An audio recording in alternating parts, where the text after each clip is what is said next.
Good evening everyone. कैसे हैं प्यारे बच्चों आप लोग। जैसा कि मैंने आपसे वादा किया था कि मैं आप लोगों को बहुत जल्दी आपका क्लास 10 का मैथ्स का वीडियो आप लोग को प्रोवाइड कराऊंगा।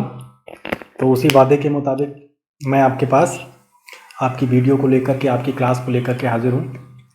तो क्लास 10th में जो हम लोग स्टार्ट करने वाले हैं, सबसे पहले हम लोग मैथ्स पढ़ने वाले हैं। मैथ्स का जो फर्स्ट चैप्टर है रियल नंबर, वो हम लोग थोड़ा सा स्टार्ट करेंगे, ठीक है। इसी तरह से हम लोग क्लास 10th, फिर फर्स्ट ईयर यानी 11th, 12th और 9th को भी कवर करेंगे, यानी तीनों की मैथ्स और फिजिक्स को कवर करने वाले हैं।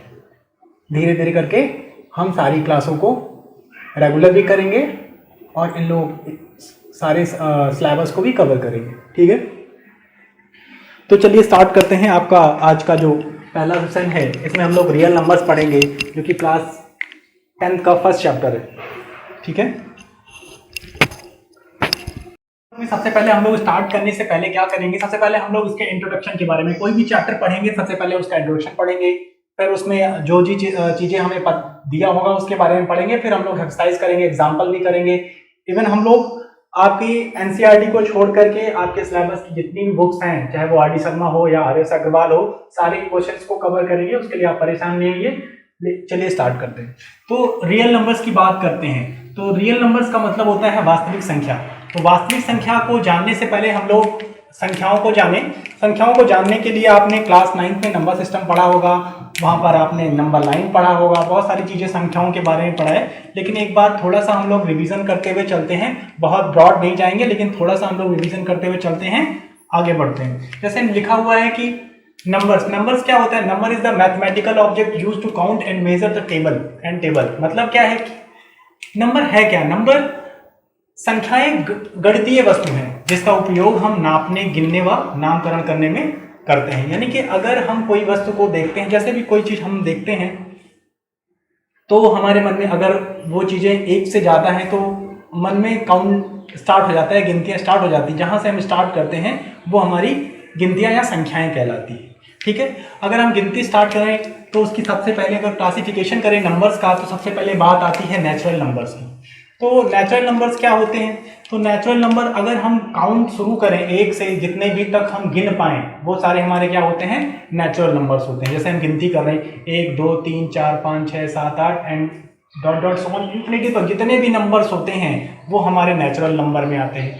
फिर हम बात करते हैं, नेचुरल नंबर की बात कर दिया, ठीक है। फिर हम बात करते हैं होल नंबर्स। तो होल नंबर्स क्या कहता है कि natural number including zero are called natural number. यानी कि अगर नेचुरल नंबर में हम जीरो इंक्लूड कर दें तो वो हमारा क्या हो जाता है, वो हमारा पूर्ण संख्या हो जाती है, होल नंबर्स। क्यों ऐसा है, क्योंकि जब तक जीरो सम्मिलित नहीं हुआ था नेचुरल नंबर में तो नंबर पूरे नहीं हुए थे। जैसे ही जीरो सम्मिलित हो गया, हमारा पूरा नंबर कंप्लीट हो गया, तो हम उसको होल नंबर्स कहने लगे। यानी कि अगर हम नेचुरल नंबर में जीरो को शामिल कर लेते हैं, इंक्लूड कर लेते हैं, तो वो हमारी संख्याएं अगर जीरो से स्टार्ट हो रही है, 0 1 2 3 4 5 6 and dot dot so on. यानी कहने का मतलब बस इतना सा है कि अगर नेचुरल नंबर में जीरो और ऐड कर दें तो वो हमारी संख्याएं क्या हो जाएंगी, वो हमारी संख्याएं होल नंबर्स कहलाएंगी। दूसरी बात हम बात करते हैं इंटीजर्स की बात करते हैं। इंटीजर्स यानी पूर्णांक, इंटीजर्स यानी पूर्णांक, इसको जेड से रिप्रेजेंट करते हैं। अगर हम पूर्णांक की बात करें तो पूर्णांक जो होता है वो नंबर लाइन पर क्या किया जाता है, नंबर लाइन पर इसको हम रिप्रेजेंट कर सकते हैं। अब नंबर लाइन हमने क्लास 9th में पढ़ा है नंबर सिस्टम में। अब हम अगर बात करें इंटीजर को, पूर्णांकों को, तो पूर्णांकों को हम 3 कैटेगरी में क्या कर सकते हैं, क्लासिफाई कर सकते हैं। अगर हम बात करें पॉजिटिव इंटीजर्स, यानी कि जीरो से बड़ी सारी जो गिनतियां होती हैं उनको हम पॉजिटिव इंटीजर्स कहते हैं। दूसरी बात करें हम नेगेटिव इंटीजर्स को, यानी पॉजिटिव इंटीजर को जेड प्लस से डिनोट करते हैं। नेगेटिव इंटीजर्स जो जीरो से छोटी होती हैं, यानी माइनस में होती है, -1 -2 -1 पॉइंट इंटीजर्स की बात कर रहे हैं, पॉइंट की बात नहीं कर रहे हैं। जो भी होल नंबर्स होंगे माइनस में, यानी कहने का मतलब पूरी संख्याएं, पूर्णांक जो होंगे इंटीजर्स कहलाएंगे, वो चाहे माइनस में हो या प्लस में हो। अगर हम माइनस की बात करेंगे तो उन्हें माइनस इंटीजर कहेंगे। जीरो जो है एक ऐसा, ना तो वो माइनस इंटीजर में आता है ना तो वो प्लस इंटीजर में आता है, ये एक स्वयं इंटीजर है, यानी एक पूर्णांक है। जीरो भी एक पूर्णांक है लेकिन ये अलग कैटेगरी है, तो इसको हम जीरो इंटीजर कहते हैं। यानी कि अगर हम इंटीजर को क्लासीफाई करें, नंबर्स में अगर इंटीजर को क्लासीफाई करें तो हम कह सकते हैं कि इंटीजर जो है वो आपका तीन पार्ट में क्लासीफाई हो सकता है, तीन पार्ट में अलग हो सकता है, विभाजित हो सकता है।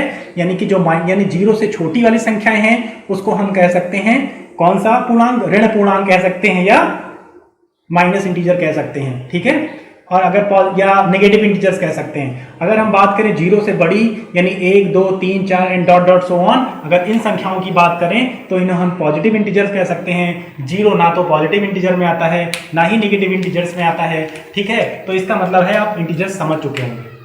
तो दूसरी बात करते हैं हम इवन नंबर्स की। इवन नंबर्स क्या होते हैं?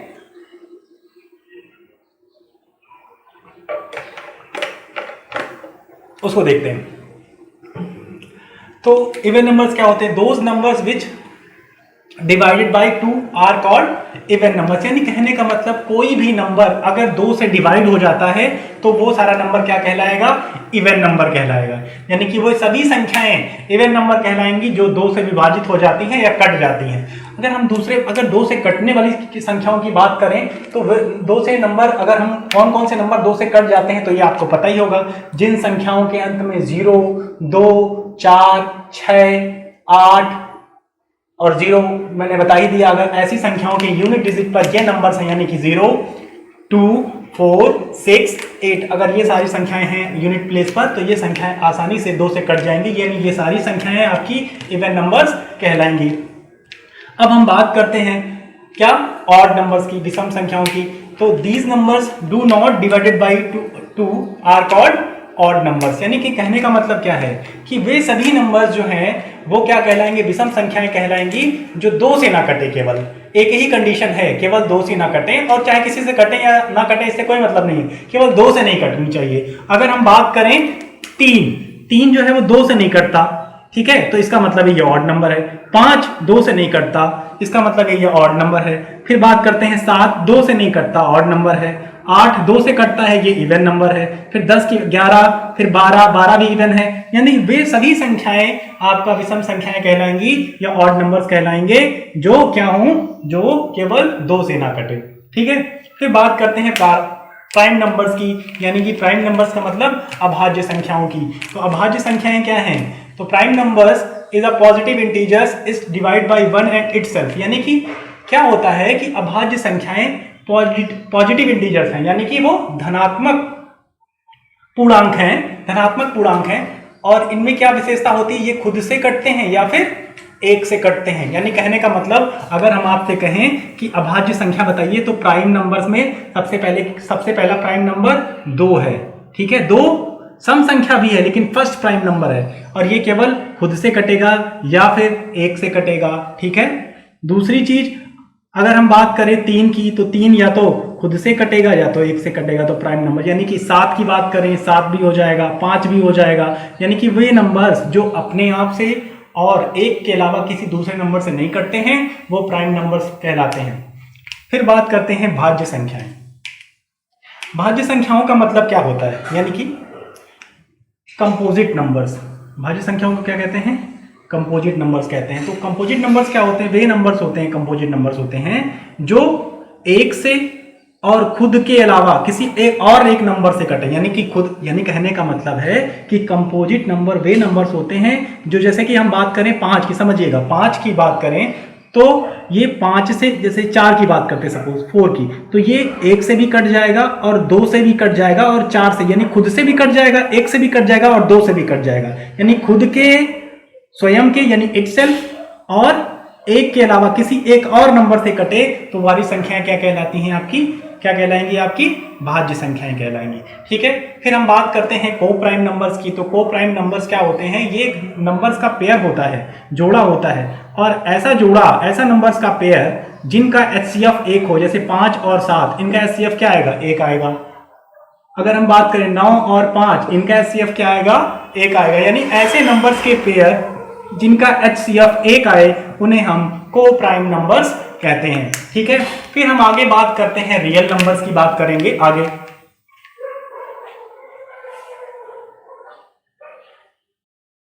रियल नंबर,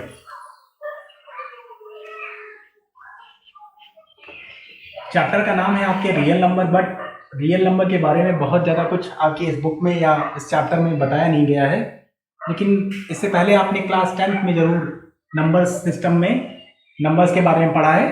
तो रियल नंबर की बात करते हैं, वास्तविक संख्या। तो आप लोगों को नंबर लाइन तो पता ही होगा, नंबर लाइन क्या होता है, क्योंकि आपने आगे क्लास में 9th क्लास में पढ़ा होगा नंबर लाइन। 0 1 -1 -2 -3 -4 1 2 3 4। अगर हम नंबर रियल नंबर को डिफाइन करना चाहें, क्या है रियल नंबर, तो हम ये कह सकते हैं कि जिन नंबर्स को हम रियल लाइन पर प्लॉट कर सकें वो नंबर्स क्या हो जाएंगे, हमारे रियल नंबर्स हो जाएंगे। यानी कि बात करें अगर हम 1/5 को, तो इसको भी हम क्या कर सकते हैं, कहाँ पे प्लॉट कर सकते हैं, हम इसको ये यहाँ पर कहीं पर आएगा, यानी आपका ये नंबर लाइन पर हम इसको प्लॉट कर सकते हैं, यानी कि 1.5 भी रियल नंबर है। अगर हम बात करें √2, इसकी वैल्यू होती है 1.414 के आसपास होती है, एंड ये जो होता है ये मतलब नॉन रिपीटिंग और नॉन टर्मिनेटिंग ये नंबर्स है, यानी कि कभी ये डिवाइड नहीं होता। ठीक है, तो इसको भी हम अप्रोक्सीमेट हम इसको भी प्लॉट कर सकते हैं। तो कहने का मतलब √2 भी हमारे पास एक रियल नंबर है। तो हम अगर बात करें मोटे तौर पे कि रियल नंबर्स क्या होता है, तो ये हम कह सकते हैं कि जिन नंबर्स को हम नंबर लाइन पर प्लॉट कर सकें वो हमारे सारे क्या होते हैं, रियल नंबर्स होते हैं। तो हम कह सकते हैं, क्या कह सकते हैं, ये कह सकते हैं any number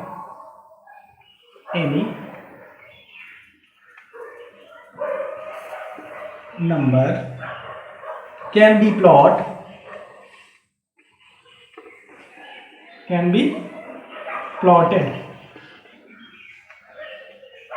in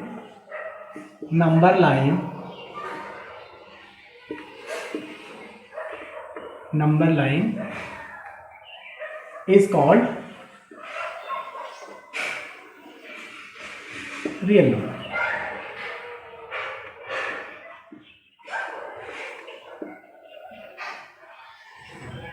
Any number can be plotted in number line is called real number। बहुत सिंपल लैंग्वेज में ये रियल नंबर की डेफिनेशन है। ठीक है, दूसरी बात करें तो अगर हम कहें कि इस नंबर्स को बात करें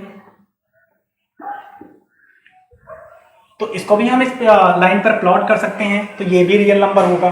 तो ये कैसा नंबर है, ये टर्मिनेटिंग डेसिमल नंबर है, यानी कि टर्मिनेटिंग यानी अगर डिवाइड किया गया तो ये टर्मिनेटिंग डेसिमल नंबर है।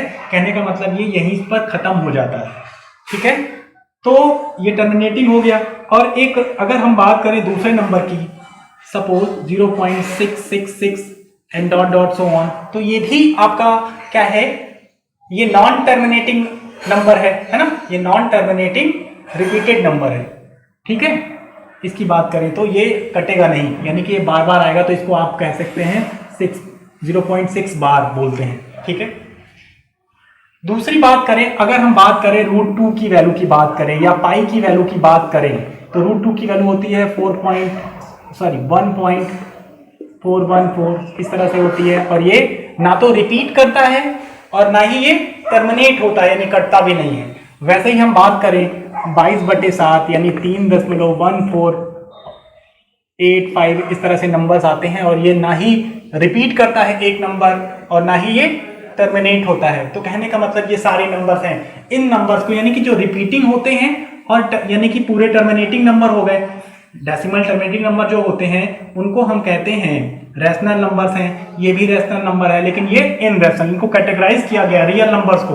तो रियल नंबर्स को हम और तरह से कैटेगराइज कर सकते हैं। अगर हम बात करें कि ये जो टर्मिनेटिंग है और नॉन टर्मिनेटिंग बट रिपीटिंग है ये, ठीक है, तो ये क्या हो जाएगा, दोनों आपके कैसे नंबर्स हो जाएंगे, ये आपके रैशनल नंबर्स हो जाएंगे, जिसको आप परिमेय संख्याएं कहते हैं। और ये जो आपके रिपीटिंग नहीं नॉन रिपीटिंग है, नॉन टर्मिनेटिंग नंबर है, इसको आप कह सकते हैं क्या, इसको आप कह सकते हैं अपरिमेय संख्याएं, इनरेशनल नंबर्स कह सकते हैं। तो इस शब्दों में बात करें तो आप कह सकते हैं कि रियल नंबर या वास्तविक संख्या जो होती है उनको हम प्रमेय संख्या और अप्रमेय संख्याओं को मिलाने पर जो नंबर मिलता है, कंबाइन करने में जो नंबर मिलता है उसे रियल नंबर्स कहते हैं। ठीक है, ये तो आपके रियल नंबर्स की बात हो गई। ठीक है, यहां तक कि रियल नंबर्स की बात हो गई, ये भी कहा गया है। क्योंकि रियल नंबर्स में प्रॉब्लम क्या आती है कि अगर बात करें कि प्रमेय संख्याओं की बात करें या फिर हम बात करें रैशनल नंबर्स की बात करें, तो सभी को पता है कि which number denoted in form of p upon q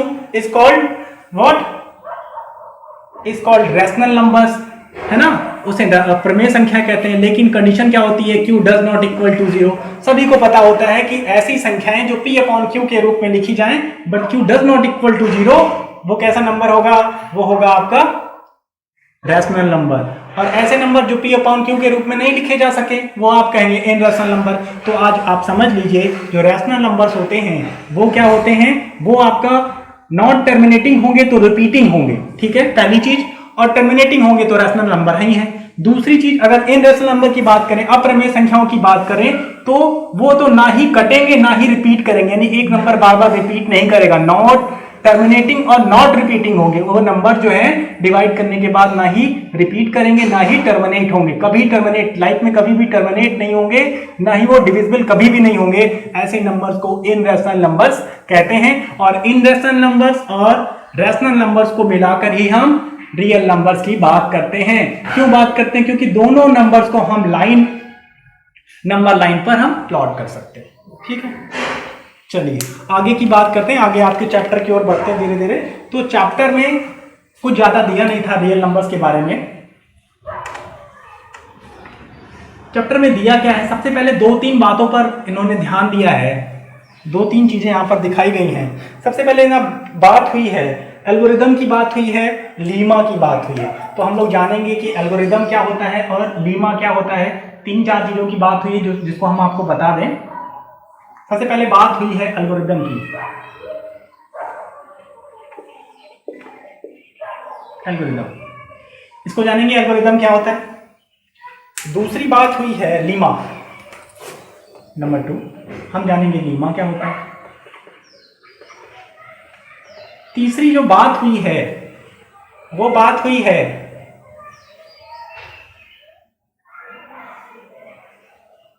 तीसरी जो बात हुई है वो बात हुई है यूक्लिड्स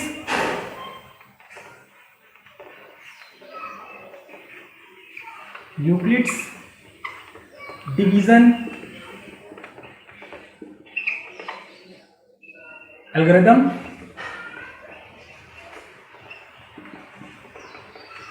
या फिर और Euclid division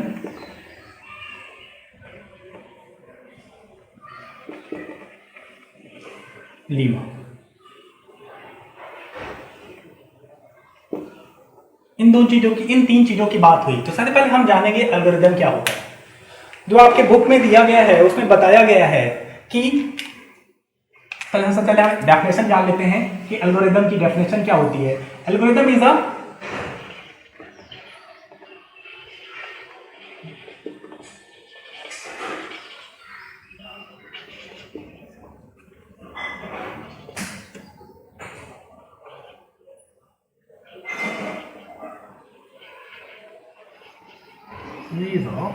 series of well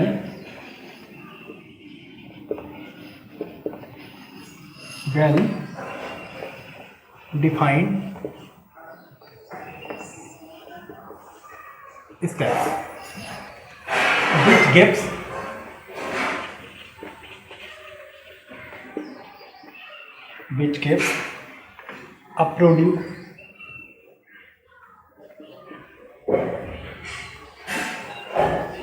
a proceed of solving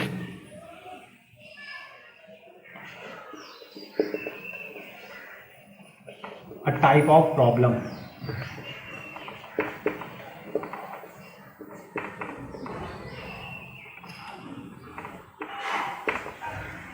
spelling पे मत जाइएगा, ठीक है।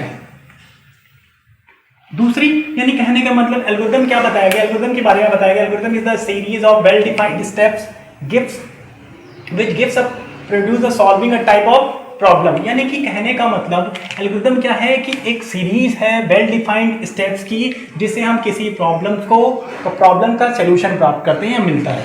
जैसे हमें अगर हम बात करें कि हमें जोड़ना है, या सपोज हम बोले कि 45 प्लस 13 या 15 करना है, तो आप क्या करें, यूनिट प्लेस का नंबर यूनिट प्लेस में, और जो 10th प्लेस का नंबर है वो 10th प्लेस में करेंगे, तो क्या हो जाएगा, ये हो जाएगा आपके पास 0, और 0 के बाद कैरी ले जाएंगे क्योंकि वहां पर आप लिख नहीं सकते, ये 60 हो जाएगा। तो यानी कि कहने का मतलब क्या है कि ये जोड़ने का एक सीरीज है, वेल डिफाइंड स्टेप्स है, इसी को हम एल्गोरिथम कहते हैं, ठीक है। यानी किसी भी प्रॉब्लम को खत्म करने का या सॉल्व करने का प्रोसेस जो होता है वो क्या कहलाता है, वो उस प्रोसेस में जो स्टेप्स यूज करके उस प्रॉब्लम को सॉल्व किया जाता है उसे हम एल्गोरिथम कहते हैं। समझ गए होंगे एल्गोरिथम क्या होता है, ठीक है। बहुत ज़्यादा अंतर नहीं है एल्गोरिथम और लीमा में। तो लीमा की बात करते हैं, लीमा क्या है।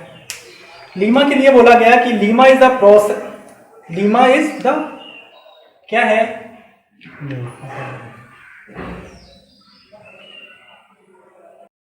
एल्गोरिथम की बात करिए। अब फिर हम बात करते हैं लीमा। लीमा क्या है, लीमा में क्या होता है कि लीमा जो होता है कि इसमें क्या करते हैं कि हमें पहले से कोई स्टेटमेंट पता हो, यानी कि कोई एल्गोरिथम पता हो जिसको हम फॉलो करते हुए किसी दूसरे स्टेटमेंट को प्रूव कर दें। यानी कहने का मतलब किसी एक स्टेटमेंट को, जो पहले से प्रूव हुई स्टेटमेंट है, उसकी मदद से, उसकी सहायता से, उसकी हेल्प से हम किसी दूसरे स्टेटमेंट को प्रूव कर दें, तो उसको हम लीमा कहते हैं, ठीक है। अब बात करते हैं यूक्लिड डिवीजन एल्गोरिथम की, ठीक है, जो कि आपके सारा चैप्टर आपका इसी पे बेस्ड है, ठीक है। तो लीमा समझ लिया आपने और आपने एल्गोरिथम समझ लिया। अब बात करते हैं किसकी, अब बात करते हैं यूक्लिड डिवीजन एल्गोरिथम की।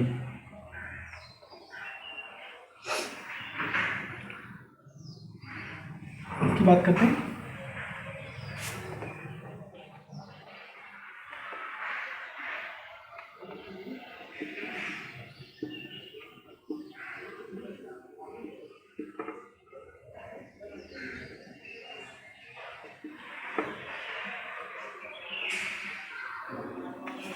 ठीक है, तो सबसे पहले हम इधर से स्टार्ट करते हैं। तो हमने क्या बताया, ये क्या है आपका, ये क्या है आपका वेल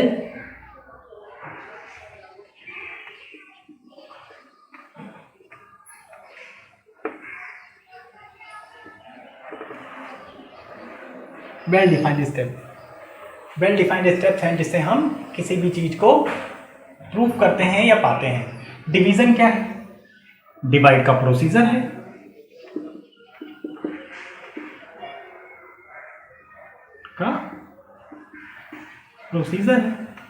और ये क्या है, यूक्लिड, ये नेम है।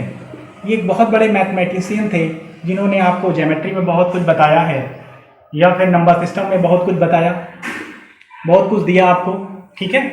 तो ये बहुत बड़े मैथमेटिशियन हैं जिन्होंने आपको नंबर सिस्टम में बहुत कुछ बताया और आपको ज्योमेट्री में बहुत कुछ बताया, यानी कि बहुत सारी चीजें इन्होंने मैथ्स में प्रूव करी और दी हैं, ठीक है।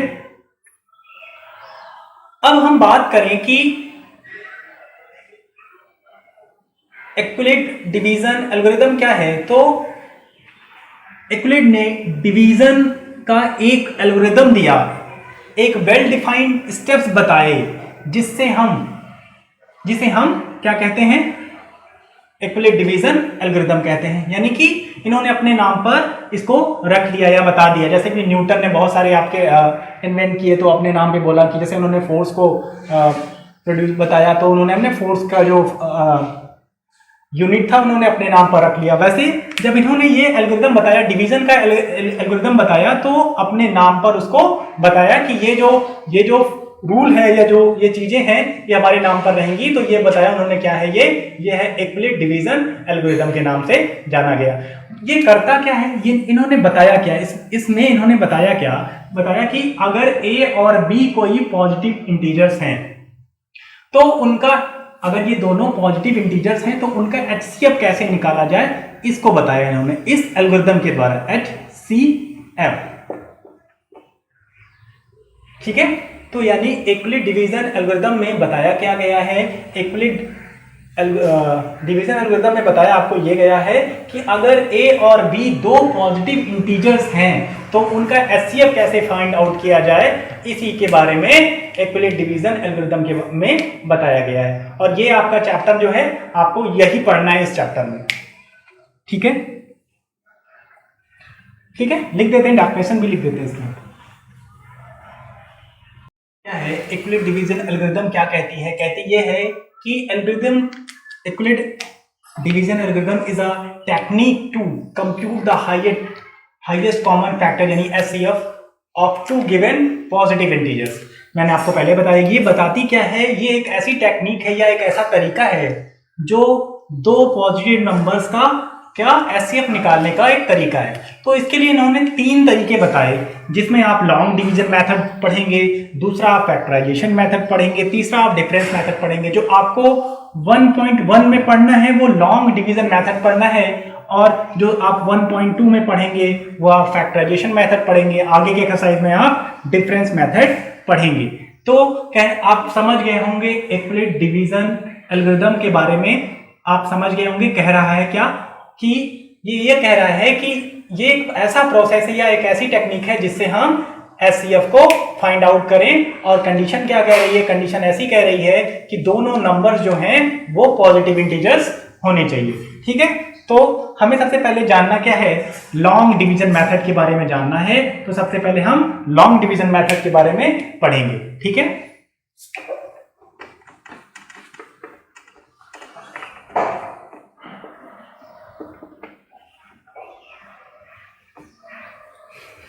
चलिए तो हम बात करते हैं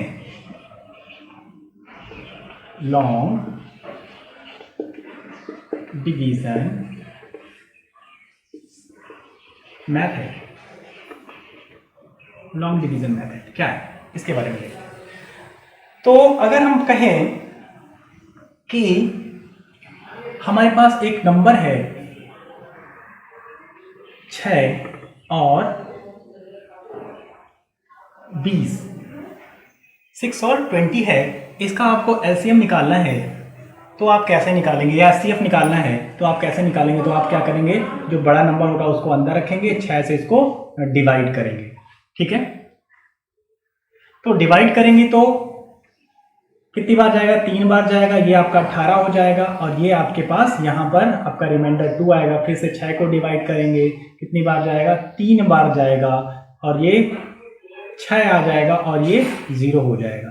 जैसे ही आपका रिमाइंडर 0 होता है, जैसे ही आपका रिमाइंडर 0 होता है, आप कहते हैं कि जो आपका डिवाइजर है, डिवाइजर वो आपका क्या हो जाता है, HCF हो जाता है। ठीक है, तो अगर हम किसी दूसरे नंबर की, यानी कि अगर हम बात करें इसको लिखने का तरीके की बात करें, यानी कि अगर यहां तक कि हम लिखने के तरीके की बात करें तो कैसे लिखेंगे इसको, हम जैसे लिखा हुआ है तो हम अगर 20 को लिखें 20 is equal to 6 into 3 plus 2, यानी कहने का मतलब क्या है कि ये आपका, इसको आपको पता है डिवाइजर कहते हैं, इसको आप क्या कहते हैं, डिविडिएंट कहते हैं, डिविडिएंट कहते हैं, इसको क्या कहते हैं, कोसेंट कहते हैं। ठीक है, इसको कोसेंट कहते हैं। और ये नीचे जो आता है, जो शेष बचता है, इसको आप रिमाइंडर या शेष कहते हैं। स्पेलिंग में मत जाइएगा भैया, फिर से बता दे रहे हैं। ठीक है, आगे देखिए क्या बात है। कहने का मतलब है अगर किसी नंबर्स को हमें लिखना है तो हम क्या लिख सकते हैं, ये लिख सकते हैं ना कि डिवाइजर, डिविडिएंट यानी कि dividend is equal to divisor divisor multiply by quotient plus remainder. लिख सकते हैं कि नहीं लिख सकते हैं? यही तो है, ठीक है। इसी तरीके से जब हम किसी नंबर का एचसीएफ फाइंड आउट करते हैं तो उसी को हम कहते हैं यूक्लिड डिवीजन मेथड या एल्गोरिदम कहते हैं, ठीक है। सपोज और एक बात और कही, क्या कही? कही कि ये कि जो भी हमारा, अगर ये हमारा जो है डिवाइजर जो है, डिवाइजर अगर हमारे पास 6 है तो हमारा जो रिमाइंडर है वो क्या हो सकता है? अगर हम डिवाइजर जो हमारे पास डिवाइजर है वो हमारे पास अगर 6 है तो हमारा रिमाइंडर कितना आ सकता है? तो रिमाइंडर कभी भी आपका 6 से बड़ा नहीं होगा, वो या तो 0 हो सकता है, या तो 2 हो सकता, या तो 1 हो सकता है, या तो 2 हो सकता है, या तो 3 हो सकता है, या तो 4 हो सकता है, या तो 5 हो सकता है। 6 नहीं होगा, यानी कि 6 से छोटा ही वो इंटीजर आपको मिलेगा। दूसरे के एग्जांपल से समझते हैं, दूसरे के एग्जांपल से समझते हैं। जैसे अगर हम कहें कि 3 को हम डिवाइड कर रहे हैं 20 से, ठीक है। 3 को हम 20 से डिवाइड कर रहे हैं, तो ये आपका क्या हो जाएगा? कितने टाइम जाएगा? 6 टाइम जाएगा, 18 हो जाएगा, ठीक है। 18 हो जाएगा, यहाँ पर रिमाइंडर कितना बच जाएगा? 2, ठीक है। तो एक चीज तो पक्की है, ये नंबर यहाँ पर इसका क्या है? ये रिमाइंडर जो है इसका 2 है, ठीक है। अगर सपोज अगर कोई नंबर हो, कैपिटल N हो, अगर हम उसको 3 से डिवाइड करें और आपका कोसेंट कुछ भी है, हमें नहीं पता, कुछ भी कितना बड़ा सा बड़ा नंबर हो, तो हमें ये बताइए आप कि जो उसका रिमाइंडर है वो क्या क्या आ सकता है? यानी रिमाइंडर, या आप कहेंगे पूरा पूरा डिवाइड हो गया तो 0 आ जाएगा, ठीक है।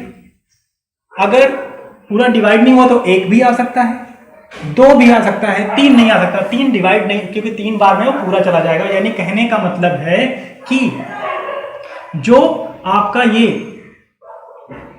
डिवाइजर है, यानी कि अगर हम बात करें,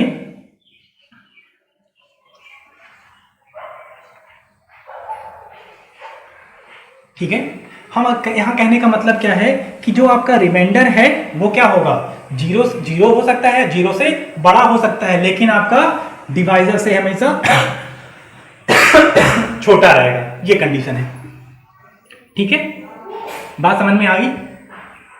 ठीक है। तो मेथड क्या है? मेथड ये है, अब हम समझते हैं, ये कंडीशन हो गई।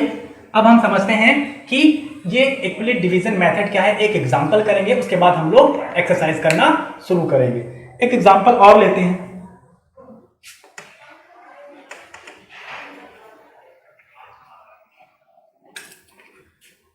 जैसे हमने कहा कि 25 और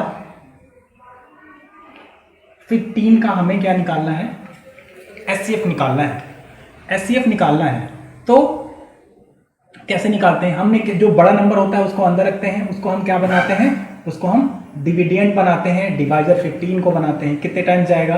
1 टाइम्स जाएगा, 15 आएगा, और ये हमारा क्या आ जाएगा? क्या ये आ जाएगा हमारे पास 10 आ जाएगा। 10 को हम फिर से 15 से 10 आ जाएगा, 10 को हम 15 से डिवाइड करते हैं, 1 टाइम्स जाएगा, क्या आ जाएगा यहाँ पर आपका 5 आ जाएगा। 5 को हम 10 से डिवाइड करते हैं, क्या आ जाएगा आपके पास? ये 2 आ जाएगा। जैसे ही हमारा रिमाइंडर 0 होता है, वैसे ही जो डिवाइजर होता है उसी को हम कहते हैं कि ये इन दोनों का HCF होगा। जैसे ही हमारा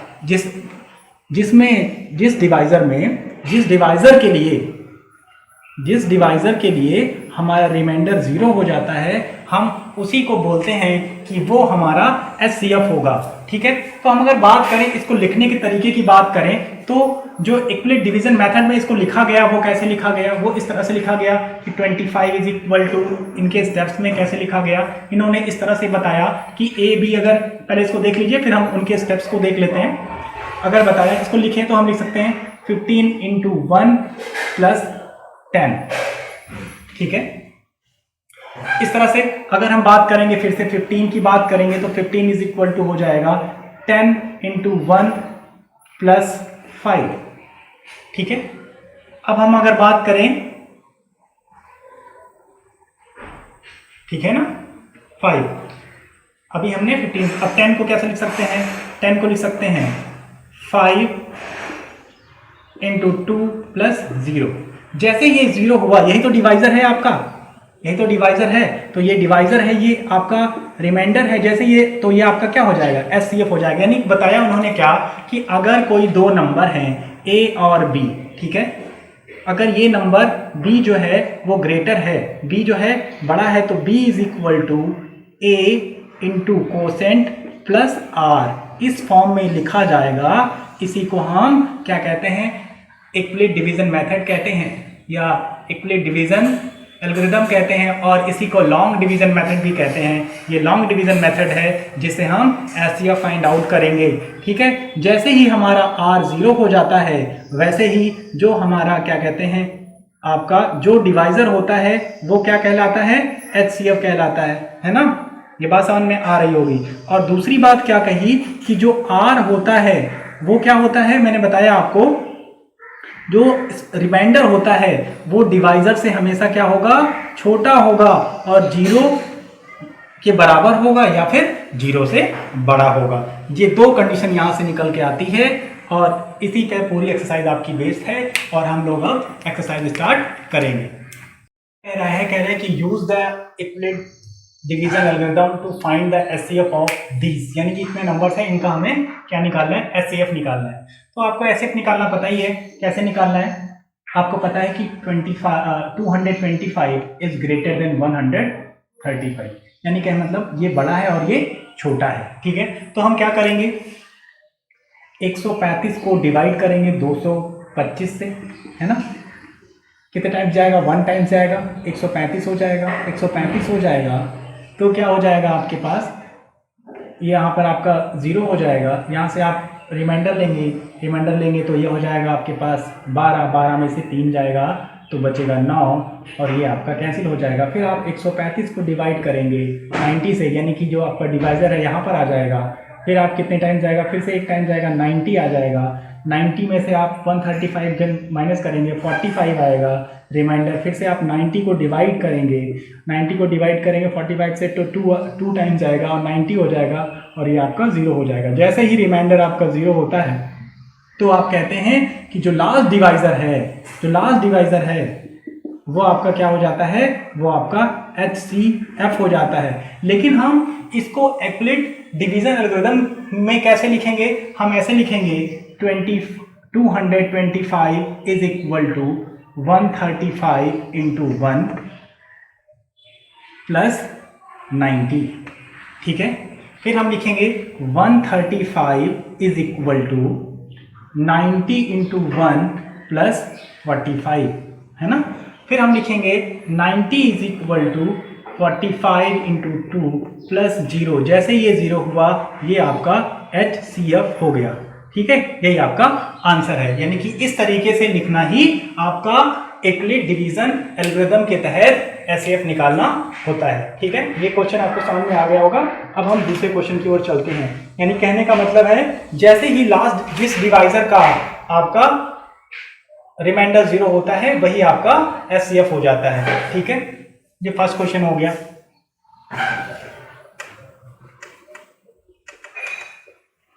सेकंड क्वेश्चन में क्या कह रहा है? सेकंड क्वेश्चन में क्या कह रहा है कि 196,38220 कितने टाइम जाएगा? 1 टाइम जाएगा। आपको पता है डिवाइड करना तो सभी पता है, कितना आ जाएगा? 186 आ जाएगा। 2 उतार लेंगे आप, ठीक है। कितनी बार जाएगा? 9 टाइम्स जाएगा। कितना आएगा? 764 आ जाएगा। कितना बचेगा आपके पास? ये आपका बचेगा 80, 90, 96। 0 उतार लेंगे, कितने टाइम जाएगा आपका? ये 5 टाइम जाएगा, और ये आपका हो जाएगा 0, यानी कि यहाँ पर 0 हो गया। जैसे ये 0 हो गया, इसका मतलब आपका 90 जो ये डिवाइजर ही है, यही आपका एचसीएफ है। तो इसको लिखेंगे कैसे? आप लिखेंगे इसको 38220 इज इक्वल टू, आप लिखेंगे 996 इंटू 100, सॉरी आप इसको लिखेंगे 196 इंटू 195 प्लस 0, क्योंकि ये 0 हो गया रिमाइंडर। जैसे ही रिमाइंडर 0 होगा, जो आपका क्या कहते हैं डिवाइजर होगा, वही आपका HCF हो जाएगा। ठीक है, ये आपका सेकंड क्वेश्चन हो गया। ठीक है, समझ में आ गया? इस तरह से लिखना ही आपका इक्वलिट डिवीजन एल्गोरिथम या लीमा कहलाता है। ठीक है, आगे का तीसरा क्वेश्चन क्या कह रहा है, थर्ड क्वेश्चन, उसको सॉल्व करते हैं। वो क्या कह रहा है, वो कह रहा है कि थर्ड क्वेश्चन है आपके पास 8 6 7, नंबर है 2 2 5।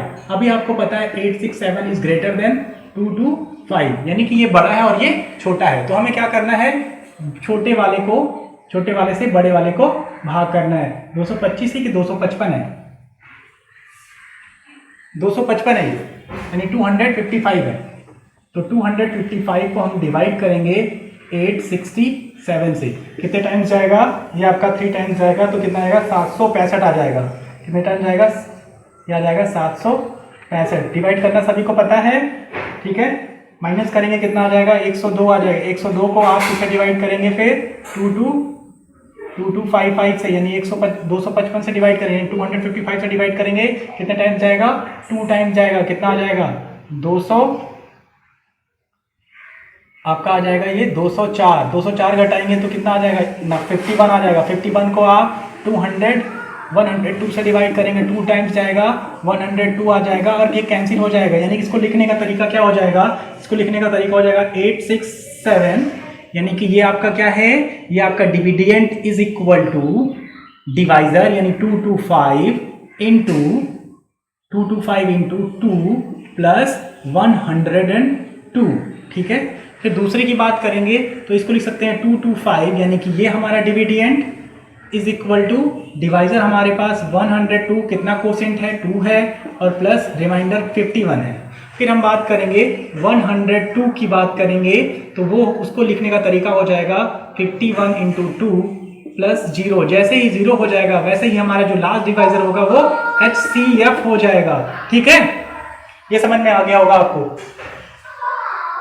सेकंड है, वो क्या कह रहा है, वो कह रहा है so that any positive odd integers form 6 + 1 और 6 + 3, 6 + q, 6 × q + 3 और 6q + 5 है ना। q is the any some integer. ठीक है, तो कहने का मतलब क्या है कि अगर हम इसको, जो हमारे पास नंबर्स दिए गए हैं, यानी 6, सपोज अगर हम इसको माने, लेट करें कि ये a इज इक्वल टू हमारे पास है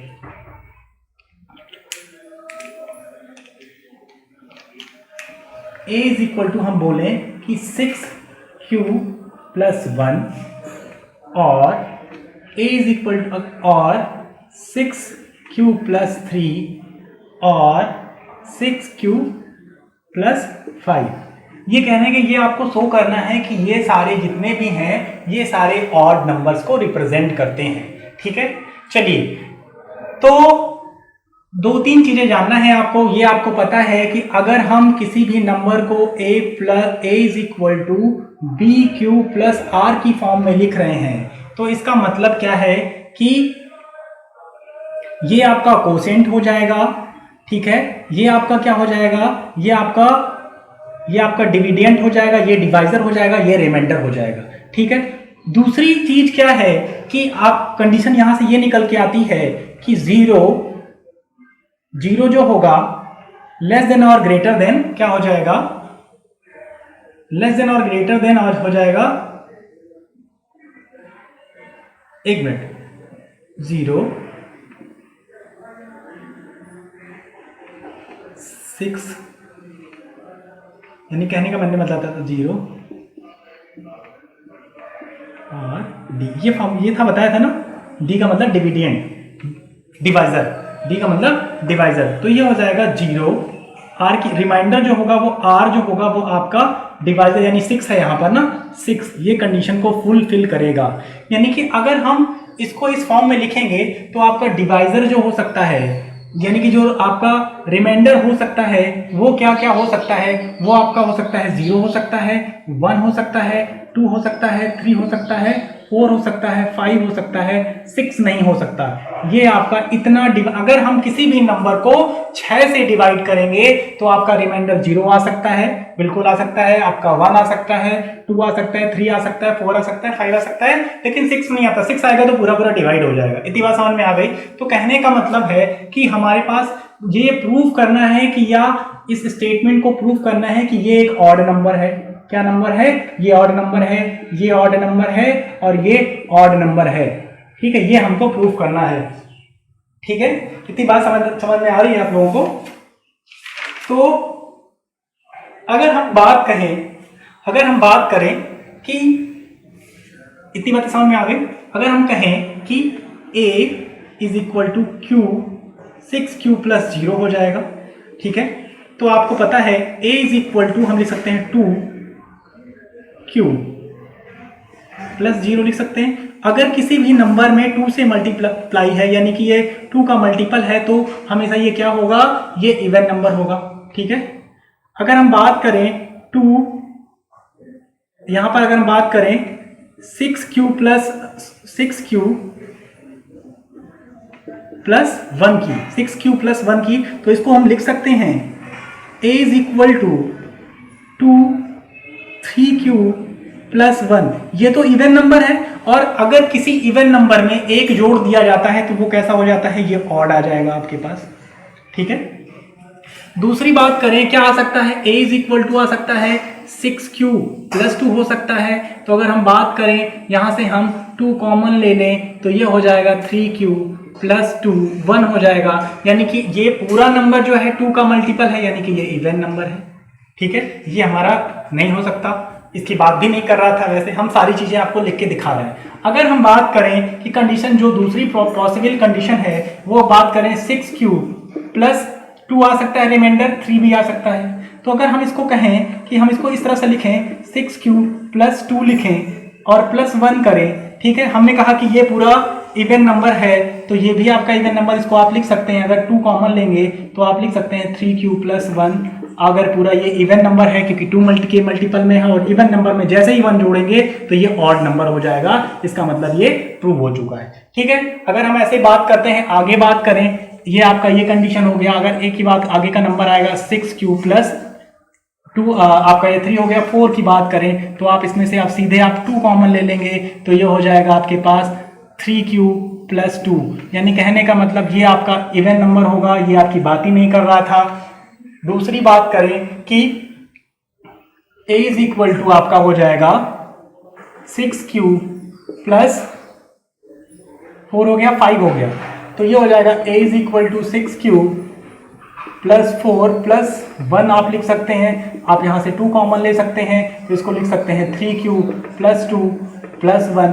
ये आपका इवन नंबर है क्योंकि 2 की मल्टीपल में है। ठीक है, और जैसे ये 2 की मल्टीपल में है और ये आपका इवन नंबर में कोई भी नंबर जोड़ेंगे तो आपका ये क्या हो जाएगा? ये एक ऑड नंबर हो जाएगा। इसका मतलब हम कह सकते हैं, हम प्रूव कर सकते हैं, या ये कह सकते हैं कि जो इक्विलिब्रियम डिवीजन मेथड से ये क्या है, ये जितने भी नंबर दिए गए हैं ये सारे ऑड नंबर्स हैं, या ये सारे क्या हैं? ऑड नंबर्स हैं। यानी कहने का मतलब है कि 1, 3, 5 सारे एक कैसे नंबर्स हैं? ऑड नंबर्स हैं। प्रूव होता है। ये आपका सेकेंड क्वेश्चन था। ठीक है, स्टेटमेंट लिखने वाली। ठीक है, अगला क्वेश्चन क्या कह रहा है, इसको रफ करते हैं और अगले क्वेश्चन की ओर चलते हैं। इसका मतलब क्या हुआ? इसका मतलब ये हुआ कि जो हमने बात करी थी, a इज इक्वल टू हमने बोला q, फिर से देख लीजिए उसको, मैंने वो समझाने के लिए बोला था। जैसे कि क्या बोला कि a इज इक्वल टू मैंने बोला 6q प्लस 1, इसको हम लिख सकते हैं 6q, इसको लिख सकते हैं हम 2q 3q प्लस, इसको हम लिख सकते हैं आपका 2 3q प्लस 1। ये आपको पता है कि ये आपका इवन नंबर, यानी कि ये मल्टीप्लिकेशन में है, तो ये अगर यानी 2 के मल्टीप्लिकेशन में है तो ये इवन नंबर है आपका। और आपको पता है कि अगर इवन नंबर प्लस 1 कर देते हैं तो ऑड नंबर मिलता है कि नहीं मिलता है? तो इसका मतलब क्या हो जाएगा? ये आपका, इसको आप लिख सकते हैं 2m, एम एम क्या है, एक इंटीजर है, एक एम क्या है, एक इंटीजर है, तो ये आपका क्या हो जाएगा, और 2 का मल्टीपल है तो ये ऑड हो गया, odd plus 1 is equal to, sorry ये आपका even, even plus 1 is equal to odd number हो गया।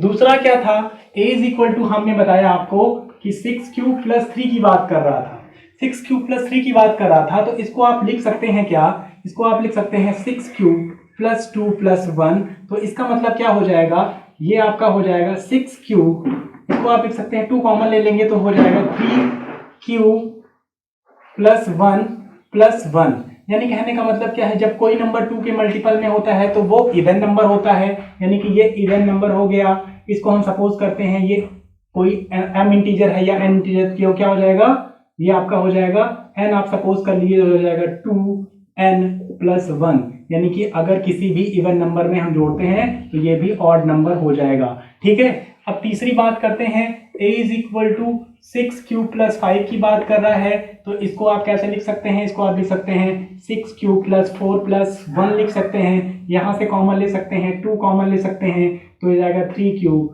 Plus 2 plus 1। ये आपका बोला गया है कि ये m जो है, कोसेंट जो है, कोई भी इंटीजर हो सकता है, तो ये आपका कोई भी इंटीजर नंबर है, इसको आप p मान लीजिए तो p प्लस 1, ये इवन नंबर है, इवन में जब भी 1 नंबर ऐड कर दिया जाता है तो ऑड नंबर हो जाता है, तो इसका मतलब क्या है कि this number, this number, this number क्या है, ऑल नंबर, ये जितने भी नंबर्स हैं वो क्या हैं, आपके ऑड नंबर्स हैं। तो आप क्या लिख सकते हैं, हेंस आप लिख सकते हैं, hence hence these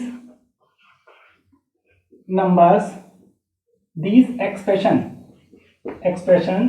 of numbers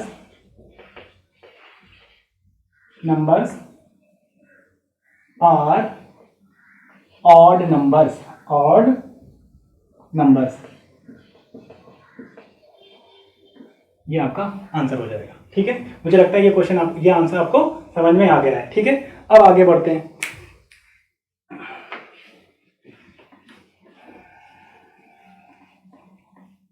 आगे का क्वेश्चन क्या कह रहा है, आगे का क्वेश्चन जो है कह रहा है कि, आगे क्वेश्चन क्या कह रहा है, क्वेश्चन है क्वेश्चन नंबर 3 कह रहा है, क्वेश्चन नंबर 3 क्या कह रहा है, क्वेश्चन नंबर 3 कह रहा है कि an any army regiment of 6 number कह रहा है, यानी क्वेश्चन नंबर, ये आपका है क्वेश्चन नंबर 3 है, ये आपका कौन सा क्वेश्चन नंबर है, 3। ये क्या कह रहा है, ये कह रहा है कि किसी परेड में 616 सदस्य वाली एक सेना आर्मी की टुकड़ी में 32 सदस्य वाले एक आर्मी बैंड के पीछे मार्च करना है, एक आर्मी बैंड के पीछे मार्च करना है, दोनों समूहों को समान संख्या वाली स्तंभों में मार्च करना है, यानी कि कॉलम्स में मार्च करना है, तो उन संख्याओं की अधिकतम संख्या क्या है जिसमें मार्च कर सके। यानी कि यहाँ पर जब दो संख्याओं में हमेशा अधिकतम संख्याएं पूछी जाए, यानी 2 नंबर दिया जाए तो जब पूछा जाए अधिकतम संख्या क्या होगी, तो हमेशा आपको निकालना होता है HCF निकालना होता है। तो इसके लिए आपको क्या करना होगा, 616 और 32 का आपको HCF निकालना होगा। आपको पता है ये बड़ी संख्या है और ये आपका 616 जो है वो आपकी छोटी संख्या है। तो आप क्या करेंगे, ये आपका A हो गया, यानी A is greater then B हो गया। ठीक है, तो आप चलिए इसका HCF निकालिए। HCF निकालेंगे, 32 को आप डिवाइड करेंगे 616 से, कितने टाइम्स जाएगा, ये आपका 1 टाइम्स जाएगा, कितना आ जाएगा आपका, इसको आपको यहां लिख देते हैं हम, ये नंबर्स हो जाएगा आपके पास 32, कितने टाइम जाएगा 32, कितना बचेगा आपका, ये आपका बचेगा 29 बचेगा, 29 में आप एक यहाँ उतार लेंगे, कितना आ जाएगा आपके पास 296, कितने टाइम जाएगा, ये आपका 9 बार जाएगा, कितना आ जाएगा 288, कितना आ जाएगा ये 288। रिमाइंडर निकालिए, कितना आएगा, रिमाइंडर निकालेंगे तो ये आ जाएगा आपके पास 16 में से 8 जाएगा तो 8 बचेगा, 0 0। अब आप क्या करेंगे, रिमाइंडर 8 आ गया, अब 8 आपको इससे डिवाइड करेंगे 32 से, तो 8 चौक 32, यानी कि 32 कैंसिल हो जाएगा, 0 आ जाएगा। जैसे ही आपका डिवाइजर जो आपका रिमाइंडर 0 आता है तो जो सा डिवाइजर होता है उसी को आप एचसीएफ कहते हैं, ठीक है। तो वो कितने नंबर्स होंगे कॉलम्स के, वो 8 नंबर्स होंगे कॉलम्स के। तो उसमें आपको इसको लिखेंगे कैसे, इसको आप लिखेंगे इस तरह से 616 इज इक्वल टू 32 इंटू 19 यानी कोसेंट, प्लस रिमाइंडर कितना आया आपके पास 8 आया। फिर आप लिखेंगे 32 is equal to 8 into 4 plus 0। जैसे ये आपका ये हो जाएगा, आंसर आपका हो जाएगा 8 हो जाएगा, ठीक है। आंसर आपको 8 हो जाएगा। मुझे लगता है ये आपको समझ में आ गया होगा, ठीक है। तो अब चलते हैं अगले क्वेश्चन की ओर, ठीक है।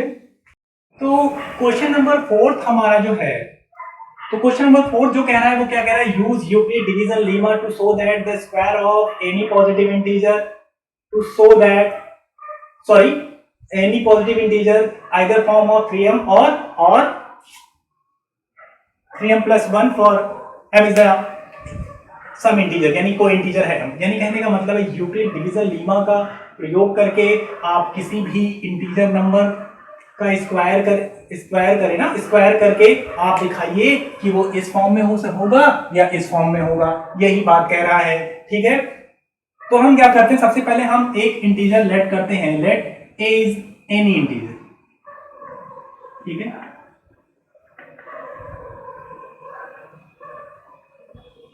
एनी इंटीजर, ठीक है। हमने कहा कि a एक इंटीजर है जिसकी वैल्यू क्या है 3 है, 3 भी इंटीजर है, ठीक है। फिर अगर हम 3, कहने का मतलब है अगर हम 3 को किसी नंबर से डिवाइड करते हैं, सपोज हम 3 को डिवाइड करते हैं b से डिवाइड करते हैं, ठीक है। तो हमारे पास यहाँ पर एक कोसेंट आएगा, उसके बाद यहाँ पर रिमाइंडर आएगा, रिमाइंडर r आएगा, ठीक है। तो इससे पहले हमने जो आप यूक्लिड डिवीजन लेमा के अकॉर्डिंग हमने क्या कहा था कि ये जो है इसको हम कैसे लिख सकते हैं, इसको हम लिख सकते हैं इसका यानी कि ये जो आपका डिवाइजर है इनटू आपका कोसेंट है, यानी कि 3, यानी कि b इज इक्वल टू क्या हो जाएगा, b इज इक्वल टू हो जाएगा 3 इंटू क्यू प्लस r, और वेर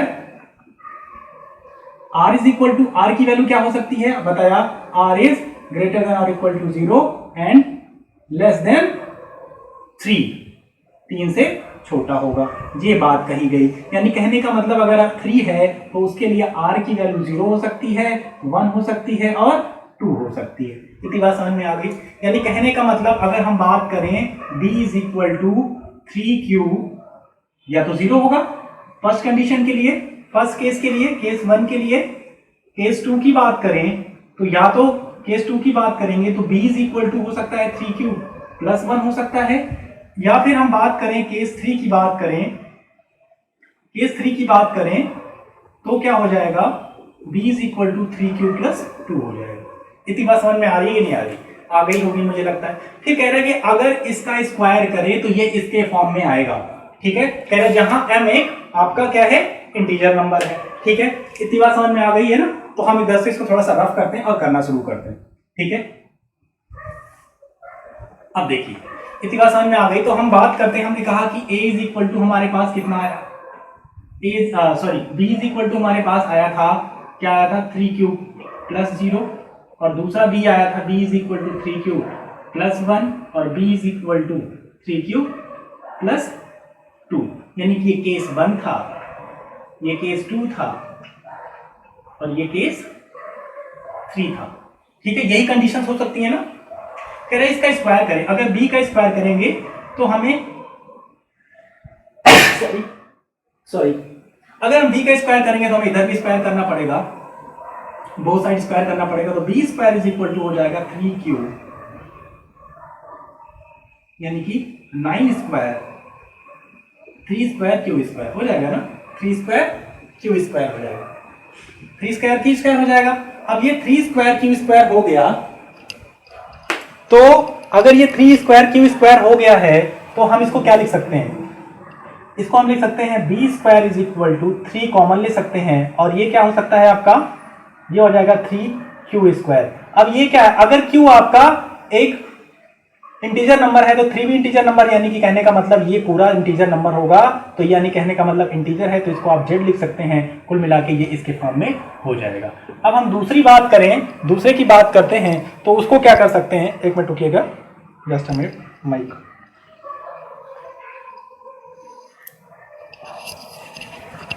अगर हम बात करें दूसरे क्वेश्चन की, दूसरे पार्ट की बात करें, तो ये हो जाएगा 3q + 1, इसका स्क्वायर करेंगे तो b स्क्वायर हो जाएगा, यानी 3q + 1 का होल स्क्वायर हो जाएगा, a स्क्वायर b स्क्वायर की टर्म में खोल देंगे इसको, तो हो जाएगा ये 9q स्क्वायर + 1 प्लस ये हो जाएगा आपके पास 2 यानी 6q हो जाएगा ना। अब देखिए यहां से हम 3 इसमें से और इसमें से 3 कॉमन ले, ये हो जाएगा 3q स्क्वायर प्लस यहाँ से 3 कॉमन ले 2q हो जाएगा, और प्लस वहां रख दें। अब ये भी तो इंटीजर है, यानी q भी इंटीजर, ये भी इंटीजर, 3 भी इंटीजर, यानी कि ये कुल मिला के ये इंटीजर है, तो ये भी जो है इसके फॉर्म में है कि नहीं, यानी कि b स्क्वायर भी इसके फॉर्म में है। बात समझ में आ रही होगी। अगर हम तीसरी कंडीशन को देखें, जो तीसरी कंडीशन है हमारे पास b = 3q + 2 हो सकता है, बोथ साइड स्क्वायर करें, b square = 3q square 3q + 2 का होल स्क्वायर हो जाएगा, ये कितना हो जाएगा हमारे पास, ये हो जाएगा 9q स्क्वायर + 4 प्लस कितना हो जाएगा 6 दूनी 12q है ना।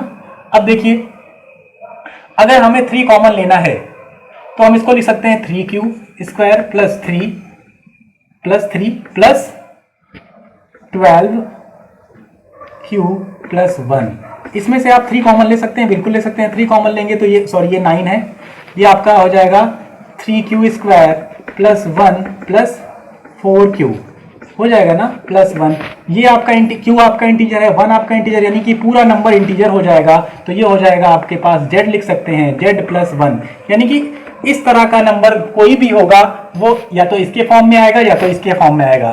तो हम क्या कर सकते हैं, तो हम ये लिख सकते हैं कि either form of 3m और 3m + 1, ये हमारा आंसर हो गया। ठीक है, चलिए ठीक, अगले क्वेश्चन की ओर बढ़ते हैं। मतलब जो एक्सरसाइज है आपकी उसका लास्ट क्वेश्चन जो है 1.1 का, वो क्या कह रहा है कि use the Euclid division lemma to show that the cube of any positive integer the form of, या इसके फॉर्म में होगा या इसके फॉर्म में या इसके फॉर्म में होना चाहिए। ठीक है, तो भी हम लेट करते हैं the let any positive integer, एक मिनट पेन चेंज कर देते हैं,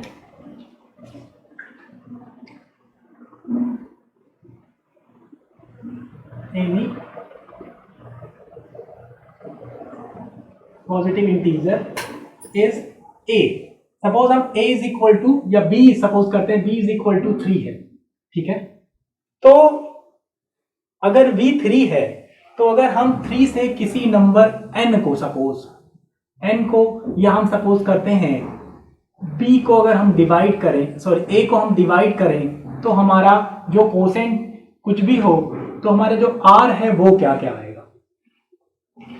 अगर हमने आपको बताया था r जो है आपका ग्रेटर देन 0 या ग्रेटर देन और इक्वल टू 0 और आपका 3 से इतना होगा, यही तो फॉर्मूला होता है, या यही आपकी रेंज होती है r के लिए, रिमाइंडर के लिए।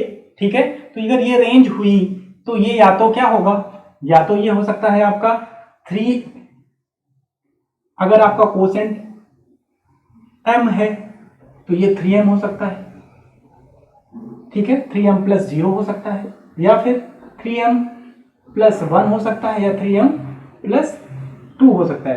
तो अगर हम फर्स्ट केस की बात करें, 3 केस बचेंगे, रिमाइंडर ये हो सकता है, ये हो सकता है, ये हो सकता है, इसके अलावा और कोई रिमाइंडर नहीं हो सकता अकॉर्डिंग दिस रूल। बात समझ में आ रही है। ठीक है, तो सबसे पहली बात अगर हम बात करें तो कह रहा है कि द क्यूब ऑफ एनी, यानी कि अगर हम बात करें a = हमारे पास क्या हो जा रहा है, a = हमारे पास हो रहा है 3m, यानी केस फर्स्ट की बात करें, अगर हम केस फर्स्ट की बात करें तो हम कह सकते हैं 3m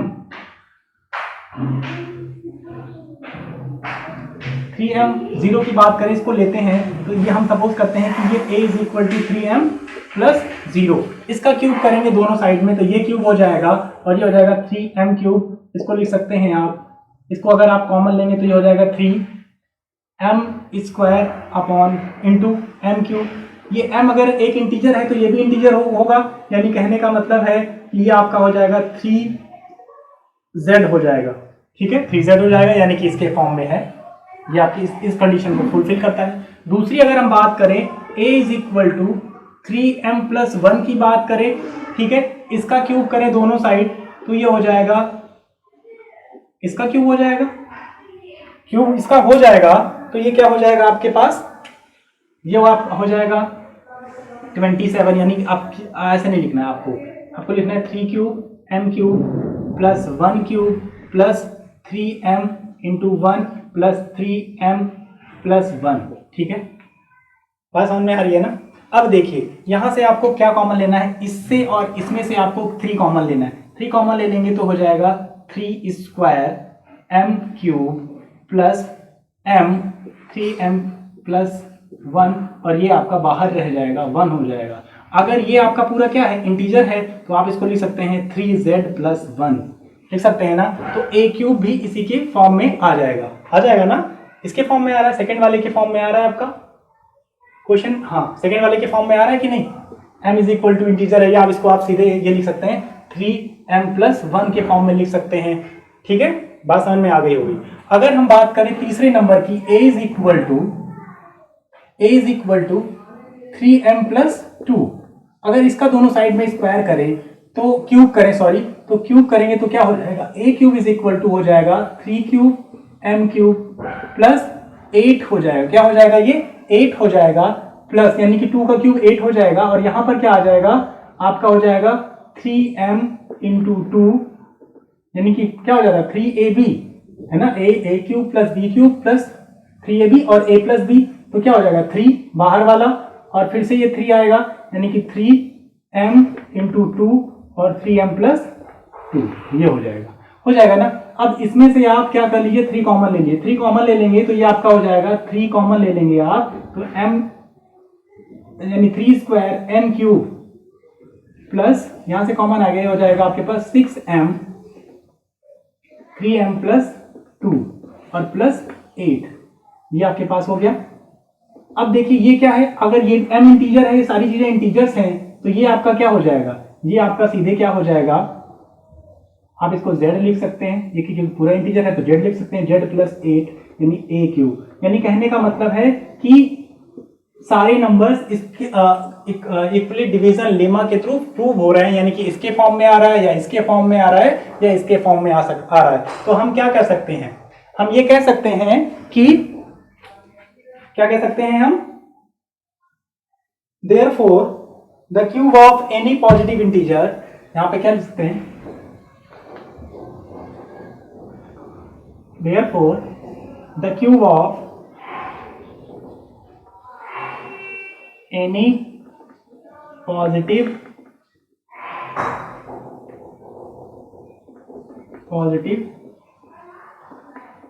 integer is the form of 3m, 3m plus 1 और 3m plus 8।